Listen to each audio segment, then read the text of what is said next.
Very good morning, students.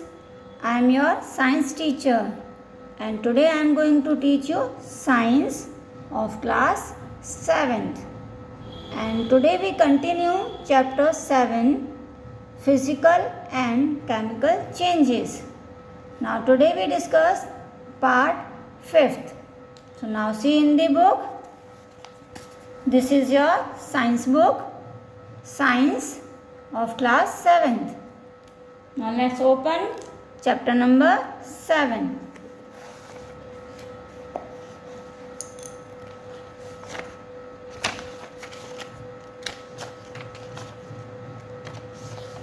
See, this is the chapter number 7, physical and chemical changes. Now today we start from page number 63. So open page number 63. The case of ships. Ships are made of iron. आप जानते हैं बच्चों कि जो ships होती हैं वो iron की बनी हुई होती हैं एंड स्टील और स्टील मिक्स होते हैं. And a part of the ship always remains under sea water.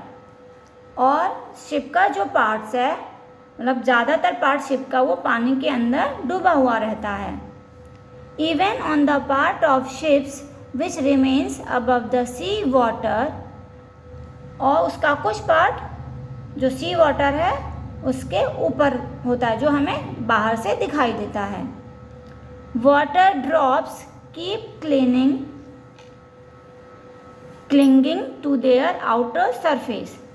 अब जो वाटर की जो ड्रॉप्स हैं वो बाहर का जो सरफेस है उसको क्लिंगिंग यानी कि उससे टकराते रहते हैं. Moreover the sea water contains salt. और आपको पता है कि सी वाटर में जो सॉल्ट है वो मिक्स होता है. The presence of salt in sea water makes the process of rust formation on ships. और देखिए पानी में जब सॉल्ट मिक्स होता है तो इससे क्या होगा, जो आयरन है उस पर जंग जल्दी लगेगी. तो ये उसका रीज़न भी है जंग लगने का. फास्टर मतलब तेज होगा. So in spite of being painted regularly, इसलिए उसको रेगुलरली पेंट किया जाता है. The ships suffer a lot of damage from rusting. और इसलिए शिप्स का जो ज़्यादातर पार्ट है वो मतलब डैमेज होता रहता है क्योंकि सी वाटर में वो उसका ज़्यादा पार्ट डूबा हुआ होता है जिससे कि जंग लगने का मतलब जो है चांसेस होते हैं.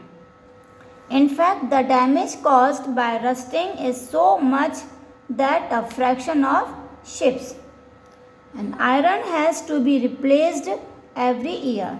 इसलिए उसका जो पार्ट रस्ट हो जाता है, जंग लग जाती है, उसको एवरी ईयर रिप्लेस किया जाता है यानी कि उसको चेंज किया जाता है.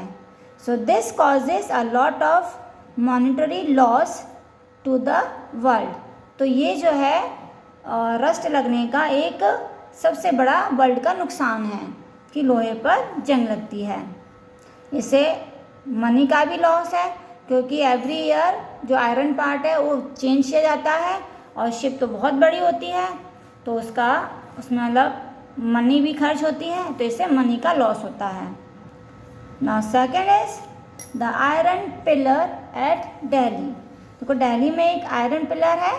ये पिलर आपको दिखाई दे रहा है इस पिक्चर में. देखिए ये पिक्चर है, इसमें ये पिलर ये आयरन पिलर है और ये बहुत ही पुराना पिलर है. There is an iron pillar near the Qutub Minar in Delhi. Delhi में कुतुब मीनार के नज़दीक एक आयरन पिलर है which is more that 7 meters high and weight is more than 6000 kg. जिसका वेट 6000 kg है मतलब उससे भी ज़्यादा है और उसकी जो हाइट है वो 7 meters से भी ज़्यादा है. तो it was built more than 1600 years ago. और ये 1600 years पहले का बना हुआ है. इवन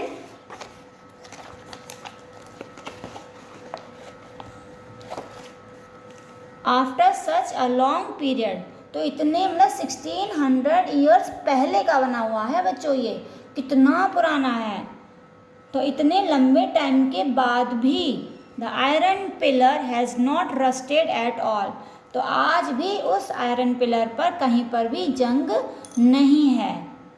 तो this shows that Indian scientist had made great advance in metal making technology as back as 1600 years. तो इस तरह से इंडियन साइंटिस्ट ने एक मतलब बहुत ही ज़्यादा एडवांस में एक नई टेक्नोलॉजी बनाई है, which enable them to make this iron pillar having the quality of great rust resistance. ने एक ऐसा मेटल बनाया है जिससे कि उसको रस्ट से बचाया जा सके। Now next is crystallization. Sea water contains salt dissolve in it. हमें मालूम है कि सी वाटर में नमक मिक्स है, घुला हुआ है।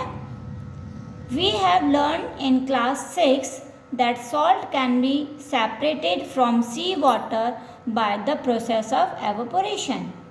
आपने क्लास 6 में पढ़ा होगा कि हम सी वाटर से नमक को एवोपोरेशन मेथड से किस तरह सेपरेट करते हैं। The process of evaporation is not a good technique of separation. तो जो एवोपोरेशन है बच्चों, ये एक अच्छी टेक्निक नहीं है, क्योंकि first reason is the soluble impurities do not gate removed in the process of evaporation.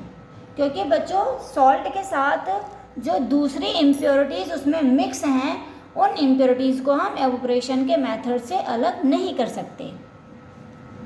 So the salt remain obtained by evaporation is not pure. इसलिए एवोपोरेशन के मेथड से जो सॉल्ट हमें मिलता है वो कम्प्लीटली यानी कि पूरी तरह से प्योर नहीं होता। Now second, the crystal of salt obtained the process of evaporation are small. और जो के क्रिस्टल्स होते हैं वो बहुत छोटे होते हैं। And the shape of crystals can not be seen clearly. और मतलब उसके क्रिस्टल्स इतने छोटे होते हैं कि हम उसको क्लियरली नहीं देख सकते। Large crystals of pure substance can however be obtained from their solution by the process of crystallization. इसलिए हम उसके बड़े क्रिस्टल्स हमें अगर लेने हैं तो उसके लिए हमें क्रिस्टलाइजेशन एक प्रोसेस है, उसको यूज़ करना होगा। तो क्रिस्टलाइजेशन प्रोसेस से हमें सॉल्ट के बड़े क्रिस्टल्स मिलते हैं। So solid substance are usually purified by the process of crystallisation.